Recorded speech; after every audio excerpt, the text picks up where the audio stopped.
Hey guys, how you doing? This is Manga, etc. and I'm here today to bring the review for One Piece episode 921. At least I think that's the episode that we're on. I can't remember right now, but we'll go with that. The title will be correct if I'm incorrect saying in what I'm saying, but yeah, we'll go with 921.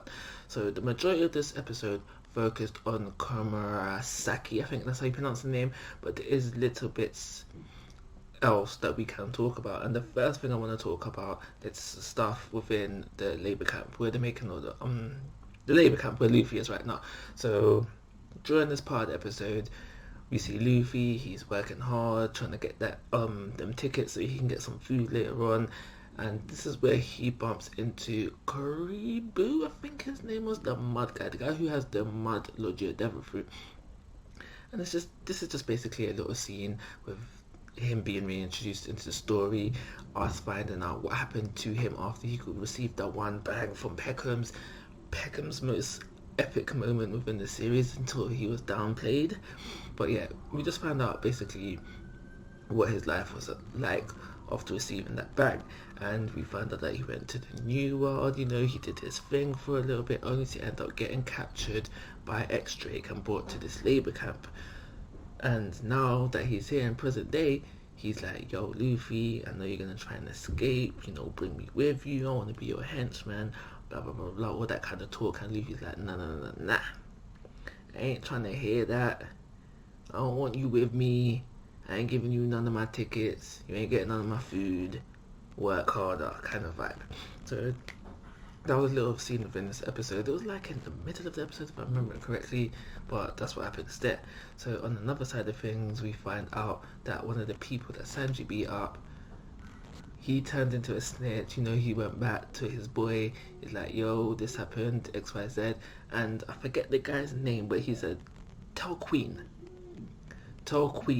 and he'll deal with that situation. So basically, it is known about what Sanji's done. People them are not happy about it, so someone will be sent for Sanji.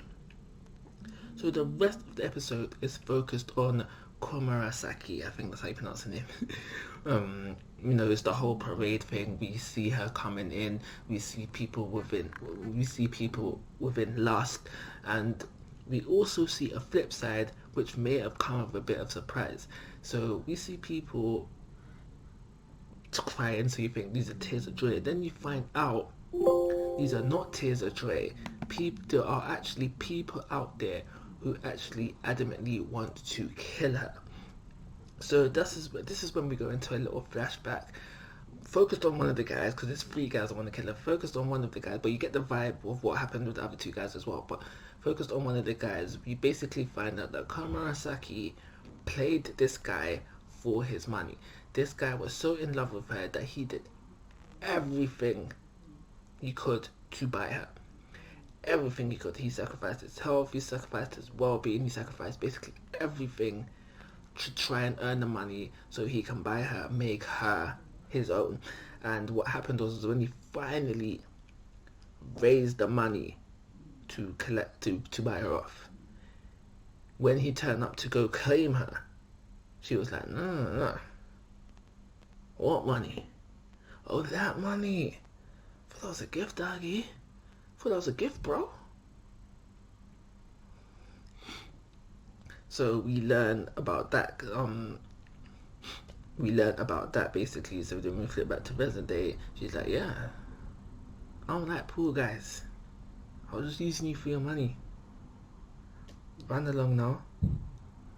So there was probably too much time focused on the parade side of the things, and then I don't know, maybe I'd have preferred a longer flashback, but I am surprised that they didn't spend a whole episode on this flashback. So the pacing was kind of good for my preferences. I mean, yeah, I found it kind of good because I thought they would have spent a whole episode on the flashback, but they didn't, which is cool. But other than that, I ain't got nothing more to say about this episode. I think the pacing was fairly decent. Like I just said, I could see it. I saw it going another way. So I'm going to give this episode a 3-star rating and a call it a review. Like always, guys, I'm asking for your thoughts and opinions. If you haven't already, please subscribe to my YouTube channel. But most importantly, take care. Have a nice day.